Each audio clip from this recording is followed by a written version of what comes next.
Saludos cordiales, estimados amigos y hermanos. Seguimos con la serie con el objetivo de conocer los atributos que transformaron a Jesús el Galileo en una entidad divina inigualable. Cada estudio sobre las raíces del cristianismo es presentado con una exégesis neutra e independiente, fuera de toda confesión religiosa y libre de cualquier dogma. Antes de arrancar, cabe recordar que según los evangelios sinópticos, Jesús el Galileo fue un judío radicalizado que quería liberar a su pueblo del yugo romano, pero fue capturado y ejecutado por el imperio por el delito de lesa majestad. Pero sus seguidores, después de su muerte, le otorgaron muchos atributos, y en este estudio veremos cómo fue nombrado el Cordero de Dios. Este título le fue concedido por la comunidad del cuarto evangelio canónico. Juan capítulo 1, versículo 29 dice: El siguiente día vio Juan a Jesús que venía a él y dijo: He aquí el Cordero de Dios que quita el pecado del mundo. El autor en su narrativa teológica hace que Juan el Bautizador califique de Cordero de Dios al agitador norteño y que justifique la nominación diciendo que quita el pecado del mundo. La designación del Galileo como el Cordero del Sacrificio se inspira en la antigua práctica institucionalizada por el reino de sacerdotes del Dios Yahvé, cuya primera mención está en el libro de Génesis, concretamente en el capítulo 4, versículos 3 y 5. Dice allí: Y aconteció andando el tiempo que Caín trajo del fruto de la tierra una ofrenda a Jehová, y Abel trajo también de los primogénitos de sus ovejas, de lo más gordo de ellas. Y miró Jehová con agrado a Abel y a su ofrenda, pero no miró con agrado a Caín y a la ofrenda suya. Esta narrativa sacerdotal fue generada en la fase posexílica, en un ambiente politeísta e idólatra, cuando los habitantes de Judea seguían practicando libremente sus tradiciones religiosas. Había más dioses que ciudades en Judea, y en Jerusalén había más altares que calles, y el dios Baal, la deidad más venerada, como nos cuenta el profeta Jeremías en Jeremías capítulo 2, versículo 28. Dice allí: ¿Dónde están tus dioses, los que tú mismo te hiciste? Que se levanten ellos a ver si te salvan en la hora aciaga. Pues cuántas son tus ciudades, otros tantos son tus dioses, Judá. Y cuántas calles cuenta Jerusalén, otros tantos altares hay de Baal. Además, era común que la gente ofreciera a los dioses de su devoción ofrenda del fruto de la tierra, como cereales, vino y aceite, y en los rituales de culto participaban activa y fervientemente todos los miembros de la familia, como nos relata el profeta Jeremías en el capítulo 7, versículo 18. Dice allí: los hijos recogen leña, los padres encienden fuego y las mujeres preparan la masa para hacer tortas en honor de la reina de los cielos. Y para provocarme a ira, derraman libaciones a dioses extranjeros. Pero todo cambió con el retorno de los nietos de los sacerdotes llevados prisioneros a Babilonia, porque volvieron adoctrinados en la religión del profeta persa Zoroastro y presionados por el imperio persa para pagar el impuesto de vasallaje. A tal efecto, e inspirados en el zoroastrismo, eligieron al dios madianita Yahvé como la deidad única del régimen religioso e impusieron a los habitantes de Judea. Como parte del proceso de cambio político y religioso, con el dios edomita Yahvé como bandera, los sacerdotes judaítas desmantelaron los lugares de culto de otras divinidades, derribaron altares y destruyeron imágenes sagradas, y persiguieron a los sacerdotes y profetas de otros dioses hasta exterminarlos. Este proceso político-religioso, sangriento y doloroso, y la completa transformación cultural de Israel y Judea es relatado en el libro del profeta Zacarías. En ese contexto de cambio violento, la élite sacerdotal genera la siguiente narrativa en Génesis 4 del 3 al 5. Y aconteció andando el tiempo que Caín trajo del fruto de la tierra una ofrenda a Yahvé. Y Abel trajo también de los primogénitos de sus ovejas, de lo más gordo de ellas. Y miró Jehová con agrado a Abel y a su ofrenda, pero no miró con agrado a Caín y a la ofrenda suya. Con esta fábula, el autor le está diciendo al pueblo que a Yahvé no le agrada el producto de la tierra, que no es un Dios vegano, sino carnívoro, aunque solo le hagan inhalar el olor de la grasa incinerada, porque la carne de los animales sacrificados eran devorados por el elenco sacerdotal. La exageración del escritor es para resaltar la preferencia de Yahvé. A Abel y a su ofrenda miró con agrado, porque le trajo lo que le encanta. Sin embargo, a Caín le miró con desprecio y a su ofrenda le dio una mirada de repugnante rechazo. El animal que más le agrada a Yahvé es el cordero, y especialmente el cordero más gordo. Pero ojo, no es a Yahvé, sino a su reino de sacerdotes. Primero por su sabor, para atender el paladar fino y delicado de la clase dominante, la élite sacerdotal. Segundo, por su valor, porque el excedente de animales se vendía y con el pago se engrosaba las arcas del Estado y el Estado de los sacerdotes, como Elí, el sacerdote mencionado en el libro de Samuel. El reino de sacerdotes, al igual que su Dios Yahvé, poseen un paladar bastante exquisito, tienen gustos muy refinados y exigentes, y esa delicadeza se le hicieron saber al pueblo. Deuteronomio capítulo 17, versículo 1 dice: No ofrecerás en sacrificio a Jehová tu Dios buey o cordero en el cual haya falta o alguna cosa mala, pues es abominación a Jehová tu Dios. En plena armonía con esta exigencia, los seguidores del subversivo judío transforman a Jesús el Galilea en el Cordero perfecto, sin mancha, según Hebreos 9, versículos 13 y 14. Dice allí: si la sangre de los toros y de los machos cabríos y las cenizas de la becerra rociadas a los inmundos santifican para la purificación de la carne, cuánto más la sangre de Cristo, el cual mediante el Espíritu Eterno se ofreció a mismo sin mancha a Dios, limpiará vuestras conciencias de obras muertas para que sirváis al Dios vivo. Este texto es otra afrenta al pueblo israelita y a la creencia judía, porque ironiza el acto religioso anual más sagrado, el día de la expiación o del perdón, el día de Yom Kippur.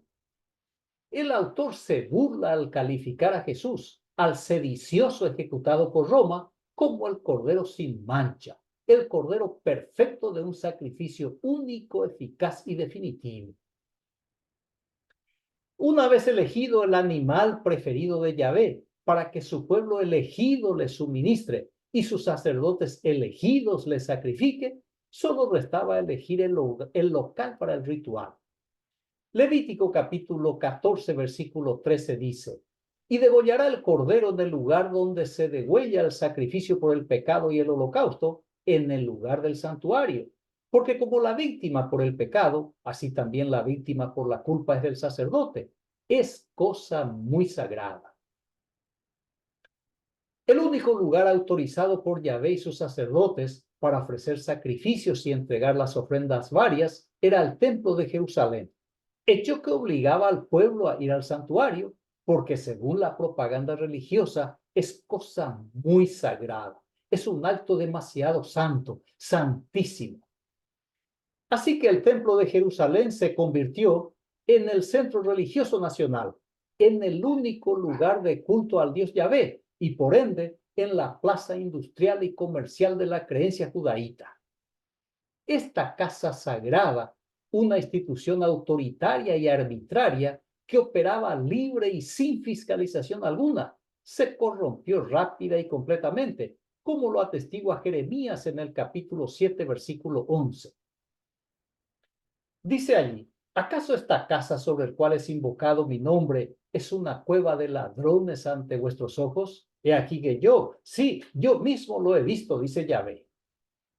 Muy bien, ya tenemos una visión panorámica de la institución del sacrificio, que según la tradición sacerdotal, el Dios Yahvé había escogido el cordero para que le ofrezcan el sacrificio desde la época de los hermanos Caín y Abel, hijos de don Adán y doña Eva.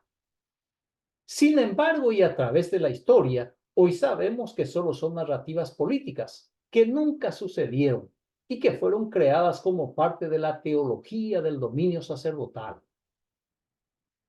Una de las tantas evidencias es la declaración de Amós en el capítulo 5, versículos 25 y 26.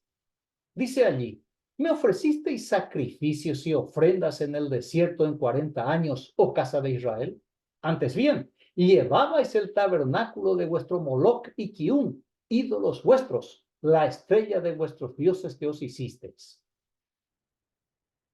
El relato del Éxodo es una leyenda, un acontecimiento que solo tuvo lugar en las páginas de la Biblia hebrea. Y este texto no solo lo confirma, sino que recuerda a la élite sacerdotal judaíta que antes del cautiverio estaban sumergidos en el politeísmo y la idolatría. Prueba de eso es que el tabernáculo portátil no era de Yahvé, sino del dios Moloc, a quien ofrecían sacrificios de niños recién nacidos, y el tabernáculo del dios Quitín, la deidad caldea identificada con el planeta Saturno. Pero también al dios Yahvé le ofrecían sacrificios de niños recién nacidos, y la práctica estaba establecida con fuerza de ley, en Éxodo capítulo 13, versículos 1 y 2. Allí dice: Jehová habló a Moisés diciendo: conságrame todo primogénito, cualquiera que abre matriz entre los hijos de Israel, así de los hombres como de los animales, mío, mío es. Note que para el Dios Yahvé, el ser humano y el animal están en el mismo nivel. Siendo irónico, esta es una evidencia de que Yahvé no es creacionista, sino evolucionista. Pero además de niños, también sacrificaban personas mayores al Dios de la guerra Yahvé, como tenemos en el libro de los Jueces, en el capítulo 11, versículos 35 y 36. Dice el relato: cuando él la vio, rompió sus vestidos diciendo: ay, hija mía, en verdad me has abatido y tú misma has venido a ser causa de mi dolor, porque le he dado palabra a Jehová y no podré retractarme. Ella entonces le respondió: Padre mío, si le has dado palabra a Jehová, haz de mí conforme a lo que prometiste, ya que Jehová ha hecho venganza en tus enemigos, los hijos de Amón.